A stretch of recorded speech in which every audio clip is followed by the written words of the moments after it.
Hi folks, Canadian Prepper here. So today we're going to be messing around with some obscure survival related items that I picked up off of Amazon, and we're going to see if they're any good, if they're worth their weight. Now, I've been known to experiment with some pretty questionable gear on this channel before, and one of those things was a grappling hook. It was called, I think it was called the Ninja grappling hook. Not sure what drugs I was on when I bought that, but sure enough, I haven't really used it for much since, because there hasn't been an apocalyptic situation which would force me to scale a 20-foot wall with my bug-out bag and my kids on my back. Unfortunately, that fantasy hasn't played out yet, but something like this I think is more practical because it's smaller, it's more heavy-duty, and it's retractable, so you can easily carry. I shouldn't say easily because it's got a lot of weight to it, but of course, for something like this, I kind of want weight to it, unless it's made of some, alien-inspired, secret, super strong alloy. I kind of don't want to rely on it. So we're going to test this thing out today, and I'm going to throw a carabiner on it, as you see here. And I'm going to use that because I'm actually using a ratchet tie-down strap to test whether or not this can hold my body weight. Didn't want to test paracord because paracord for climbing is very difficult. It's really hard to get any leverage, and it digs into your hand. And yeah, if you're going to be climbing with paracord, you're going to need to triple, if not quadruple up the strands just so you can get a good grip on it. So I found this old tree, which is on its way out, unfortunately, but it looked like it had a pretty decent life. So we're going to use it to test out whether or not this thing can hold my body weight. No damage was really done to the tree that wouldn't be done to it in a few years when it drops dead. So for all you tree huggers out there, just remember, I was a tree planter and I planted about 750,000 trees in my career. So these trees don't mind if I hang with them, if you know what I mean. As you can see, just testing things out, and I was pretty surprised that this thing was able to hold my body weight with only one claw actually digging into the wood. So that means that one claw is supporting, I think at that time when I did this video, I was around 205 pounds or so. So one claw is supporting 205 pounds. That's pretty good. Now, I should say this is very dangerous, and I would not recommend you trying this because that thing could rip around and hit you in the head and cause a concussion. It could even potentially puncture you or break a bone, crack your skull, whatever. So you definitely don't want to try this. So you want to make absolute sure that it's wedged in there deeply. And it was not hard to wedge this thing in.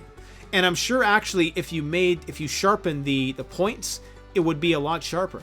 But I was pretty impressed. What would you actually use this for? I could see it having some scrambling applications, not for 90-degree inclines, certainly not. Experienced climbers would never rely on something like this.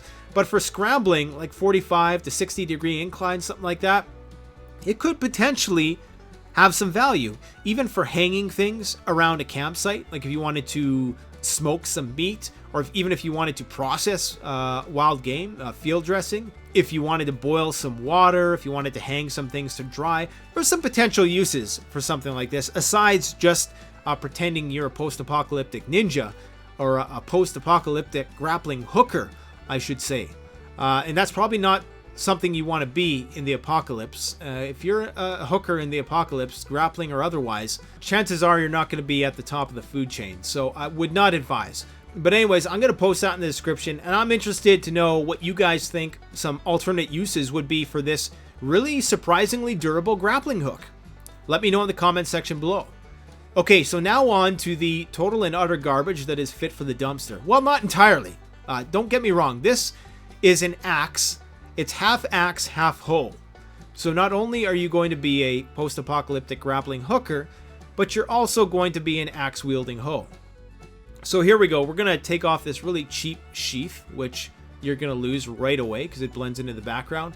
And the cool thing about this and every other tool like it that's on Amazon right now, which is probably churned out of the same factory in the wonderful land of you-know-where, is that, of course, you can put stuff inside the handle, and it already comes with a bunch of survival gear that you're going to be able to piss around with while you're waiting to be rescued. Now, the axe head with those ridiculous cutouts that are going to be totally impractical to use just the way the thing is designed. Like, could you ever imagine a scenario where a nut was so perfectly, or a nut or a bolt was so perfectly placed that you could actually, use this in any meaningful way? I doubt it.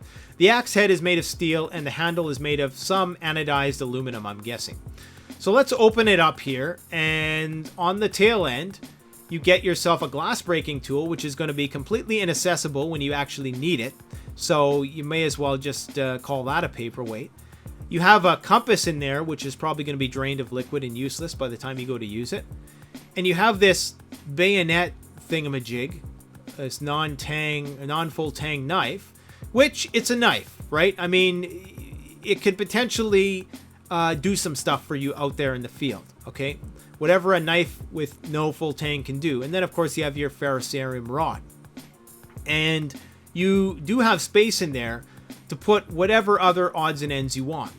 Now, the ferro rod is not that great, to be honest. It's going to be about as good as you can scrape off with the knife, which you're going to have to remove some of the paint on the knife to get a good spark. But once you do that, you'll be able to get enough of a spark to light a fire, that's for sure. And I'm not sure what that indent, that cutout is for in the bottom. I'm assuming that it's to work with some other kind of tool, but I can't quite say for sure. So next we decided to do a chopping test, which in my opinion is the absolute dumbest use of your energy in the wilderness, unless you have a really good axe and you really know how to use it. And that's not most people. So if you want to waste a lot of time and probably injure yourself and get an infection, which is going to likely take you out before the rescue team, then do this, okay? Now the main problem with using this axe for this chopping function is that because there's so many different threaded junctions, like places where it screws together, it turns on you really easily. And the thing is, if you over torque it and you turn it too much, there's always the concern that you're going to bend it or dent some of those threads, and then you're just never going to get the thing separated after that. So those threaded points are weak points. I mean, this is anodized aluminum, so it's a very strong handle, probably as strong as any wood. Here I was trying to be cool to get it sticking into the wood, and I presumed that it was like any other axe and I would be able to do that. Instead, I nearly took out my shin. Now here I'm working on my hoeing, and if anything, this is a great trenching tool. I'll give it that. I think this is probably one of the best trenching tools I've used. The only problem is, you know, you're carrying a lot of weight just for a trenching tool. But the great thing about it is that it has that axe on the one side that can bust through the roots. So if you're in a place where there's sand and, you know, it's soft sand and there's not a lot of roots, you're probably not even going to have to worry about this. But as far as wilderness hoes go, this is a great little tool. So here I'm digging a Dakota foxhole, just hoeing it up in the wilderness, hoeing and hooking. And I decided I'm going to pretend I'm one of these bushcraft YouTubers, and I'm going to make me some feather sticks with this really high caliber knife. Didn't really work out that great. The knife isn't that sharp. It's got a lot of... I probably rolled the edge just cutting that wood, but whatever, got the job done. And I was going to try to look experienced and just light the fire with the ferrocerium rod, the cheap dollar store ferrocerium rod, but I didn't have the patience for that nonsense today, so I busted out the FastFire Stick. It's a newer product from Production Hangar 51. We sell at CanadianPreparedness.com, blah, blah, blah. Anyways, put that stuff on there. Great stuff. That I was able to light up instantly, and hadn't I not said anything, you guys wouldn't have known, and that's how honest I am. So let's throw that in the Dakota foxhole. So how this works, if you didn't know, is there's one hole on the other side that you dig with that hoe, and that hole feeds air into the fire. Now normally this is supposed to be a low profile fire, and it definitely can be. Right now I got some birch bark blaring in there just to make it look a lot cooler than it actually is, and that's only going to last for a short period of time, but it looks cool and I get to look like an expert doing it. Of course, it allows you to bury your fire when you're done with it, so you can leave no trace.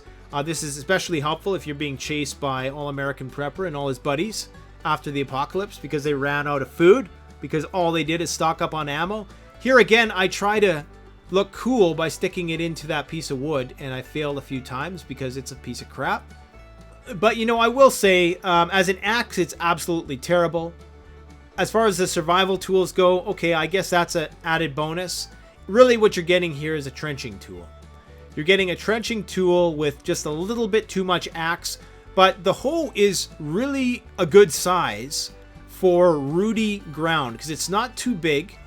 Because if you have a hoe or a shovel head which is too big for ground like this that has a lot of roots in it, you're not going to be able to get that into the ground and actually pull out any meaningful amount of dirt. So the size of the hoe actually works. So it's kind of 50-50 on that one.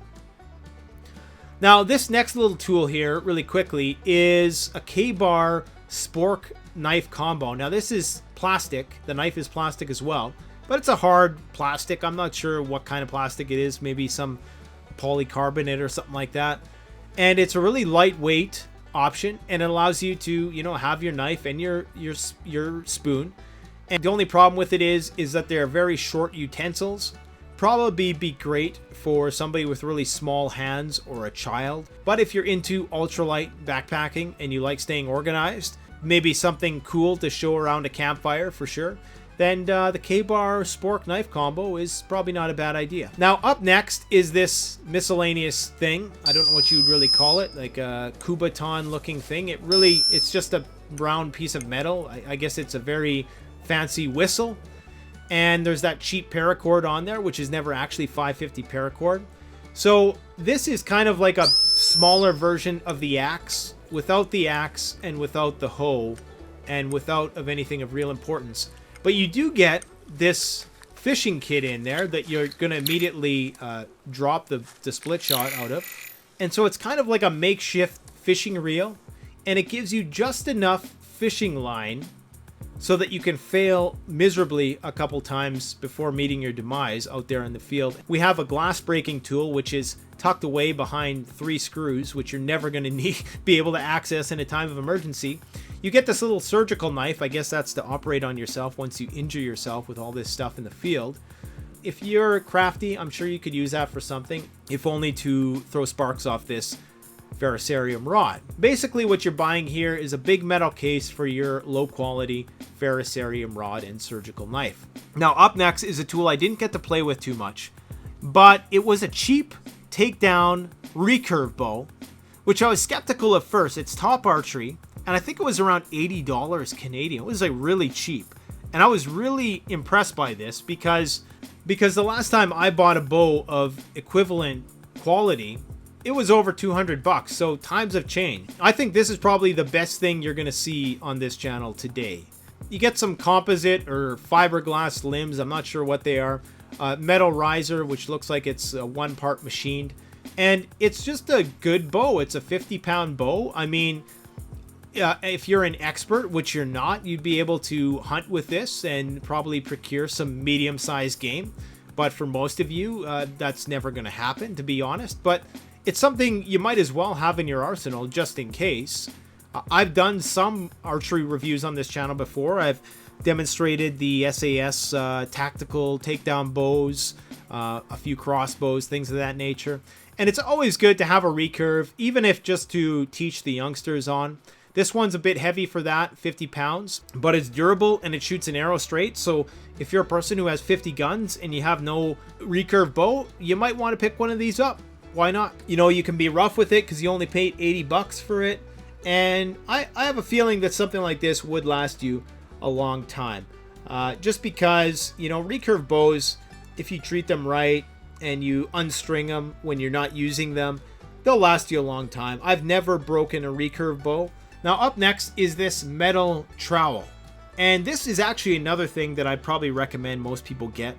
This is just a really sturdy little shovel, basically. So it's not going to be as big as your trenching tool that we demonstrated earlier, and it's got some totally useless cutouts there that are supposed to make it a multi-tool. That paired with the fake paracord that's wrapped around the handle and the hollow insert.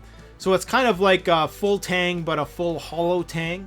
But this is a very durable piece of metal, more than durable enough to dig into any kind of dirt. It's got one sharp edge there to help you get through the roots. Bit of a cheap serrated edge there to get you sweating and swearing out there in the bush. Now I think this is supposed to double as some kind of spade or spear, because you can take that cap off the back end and you can stick a stick in there which would act as a shaft to the spade. So I think on that note, we've talked about hookers, hose, and shafts in this video.